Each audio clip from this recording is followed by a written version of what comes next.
されども、今回やっていくのは牛タンのシチューです。以前藤木さんがうちに遊びに来てくれた時に振る舞った一品なんですけど、結構コメントとかでこれを作る動画を上げてほしいっていうリクエストいただいてたので、今回ね、満を持しての登場です。牛タンは裏側にちょっとぶっとい筋とかがあるんで、それだけ切り外しておきます。基本は煮込んでいくんで、そんなにね、しっかりと細かいところまで掃除で削り落とす必要はないとは思うんですけど、ただね、ノータッチもノータッチでちょっと気になっちゃうんでね、少しだけ筋と油を外しました。それで牛タンはなかなかこういうそのままの状態で購入することってないと思うんですけど、スライスされた状態とかだったら焼肉用とかでスーパーで見かけると思いますけどね、値段もまあまあするんですよね。なので、これぐらいの今回やるようなサイズで買う場合はコストコとかで買うことをお勧めします。そういえば藤木さんもうちに来て動画撮ってた時に牛タンのブロックはコストコで買うって言ってましたね。はい。まずは香味野菜をカットしていきます。玉ねぎと人参とセロリ、あとニンニクですね。割と長時間煮込んでいくんで、香味野菜たちは少しゴロッとしたカットにします。小さすぎるとこうね、トロトロになっちゃうんでペーストになっちゃうというか、完全に煮崩れちゃいますからね。そしたら全部こういったジップロックだったり、あとは IKEA にあるような何ですか、プチプチできるようなこういう袋に入れて空気を抜いていきます。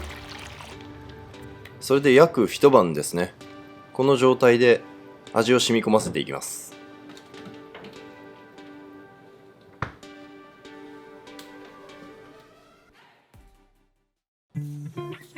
こういったシチューだったり赤ワイン煮込みの作り方っていうのはいくつかパターンがあるんで、必ずこのように赤ワインにつけて一晩寝かしたりとかしなきゃいけないわけではもちろんないんですけど、これをやるのとやらないのとでは全然味っていうのは変わりますね。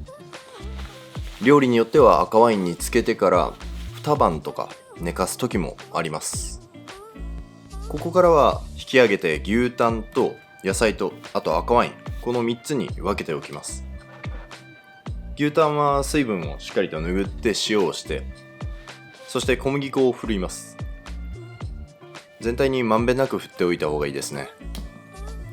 これで肉の中にある水分が外に流出しすぎないのと、あとは煮込んでいくので、その時煮込む時に液体にとろみがつきやすくなります。それで気をつけておきたいのは、赤ワインに漬け込んでおいた肉なんで焼くと結構焦げやすいんですよね。でもしっかりと焼き色はつけて、その焼いた色が液体にも移るんで、焼き方が半端だと色もねちょっと薄い色というか、あんまり美味しそうに見えないんで、ここでしっかりと焼くっていうのは大事です。ただあんまりにも焦げすぎないようにだけは注意が必要かな。それで先ほど牛タンを焼いておいたフライパンは表面を軽く紙で拭ってきれいにしたら、バターを加えて野菜ですね、一緒に漬け込んでおいた野菜をソテーしていきます。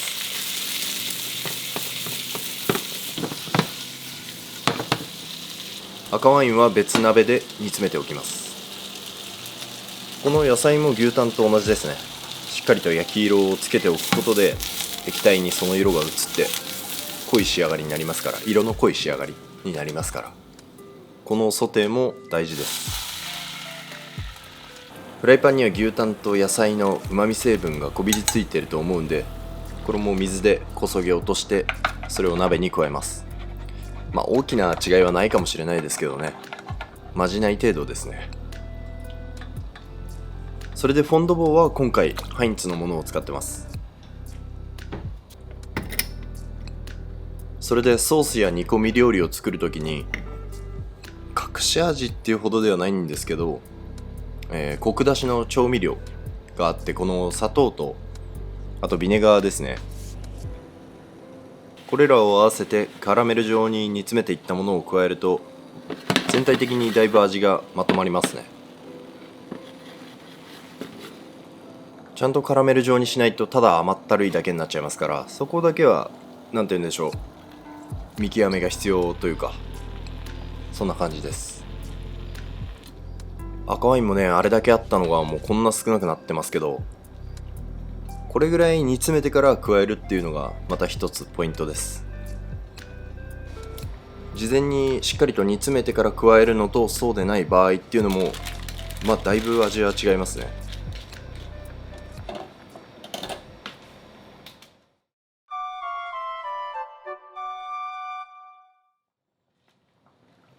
だいたいこれで4時間ぐらいは煮込みましたかね。いいね。こう切り分けないでそのままの状態で煮込んでるんで、中までしっかりと柔らかくなるには時間がどうしてもかかっちゃうんですよね。そしたら牛タンを取り出して煮汁も裏ごしておきます。このまま食べたかったんですけどね、ちょっと思ったより時間かかっちゃったんで翌日に回すことにしました。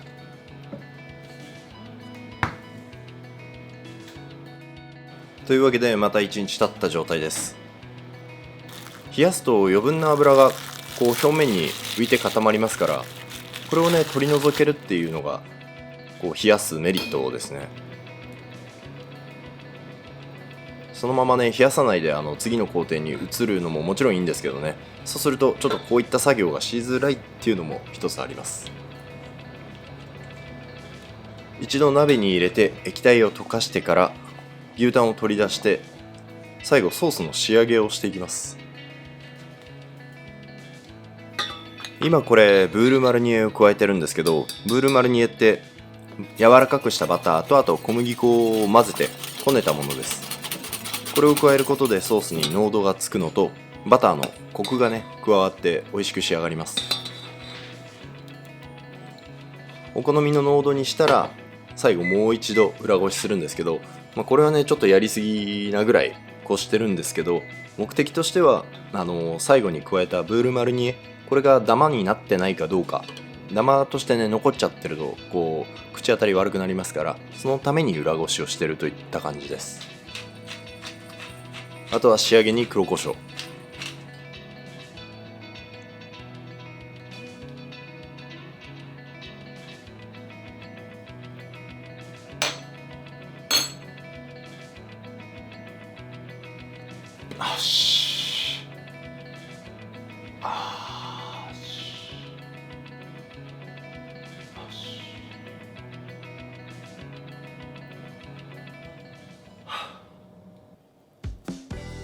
あとは柔らかくなった牛タンを切り分けて、これがね結構柔らかいんでちょっと注意が必要ですね。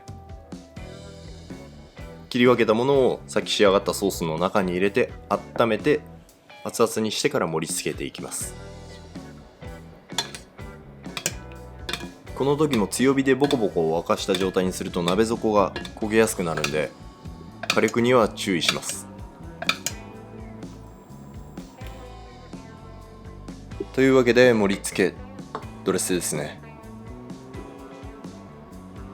このソースがうまいんでソースはたっぷりと添えた方がいいです。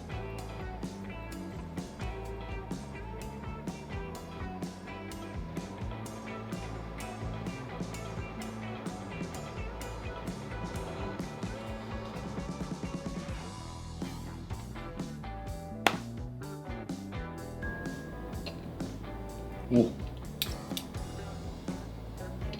すげえ柔らかいぞ。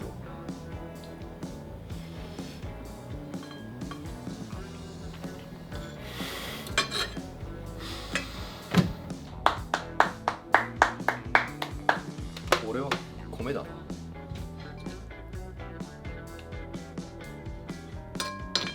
これはやばい。